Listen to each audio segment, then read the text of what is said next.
গেরুয়া বাহিনীর সংঘবদ্ধ হামলায় গুরুতর আহত কর্মচারী নেতা উত্তম দেবনাথ। সন্ত্রাসের শিকার এলাকার সিপিএম সমর্থকদের বাড়ি। গণপ্রতিরোধে পালিয়ে যায় সন্ত্রাস সৃষ্টিকারী দুষ্কৃতীরা। মঙ্গলবার ক্ষতিগ্রস্ত বাড়িগুলি ঘুরে দেখলেন সাংসদ জিতেন্দ্র চৌধুরী সহ এক প্রতিনিধি দল। ঘটনার সূত্রপাত সোমবার সন্ধ্যার সময়।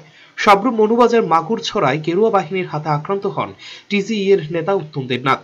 অপরাধ, বাম কর্মচারী সংগঠনের কর্মী তিনি। এর আগেও একাধিকবার তার উপর আক্রমণ করা হয়েছে।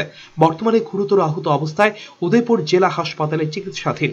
সেই দিনই রাত 12টায় মাগুরছড়ায় এলাকার বাম কর্মী সমর্থকদের বাড়িতে সন্ত্রাস চালায় এই দুষ্কৃতীরা। ইট পাটকেল ছোড়া হয়, মহিলারা প্রতিরোধ গড়ে তুললে পালিয়ে যায় দুষ্কৃতীরা। মঙ্গলবার ক্ষতিগ্রস্ত বাড়িগুলি এবং আহত কর্মচারী নেতার বাড়িতে যান সাংসদ জিতেন্দ্র চৌধুরী, বিধায়ক প্রভাত চৌধুরী সহ সিপিএম নেতৃবৃন্দ। কথা বলেন এলাকার মানুষের সঙ্গে। জিতেন্দ্র চৌধুরী জানান, মানুষের বাঁচার অধিকার কেড়ে নিতে চাইছে শাসক দল। কর্মচারী নেতার ভাইয়ের ইটভাট্টা আর্থিকভাবে পঙ্গু করে দেওয়া হয়েছে। জোট জামানায় আইনের শাসন এখন সমাজদ্রোহীদের হাতে।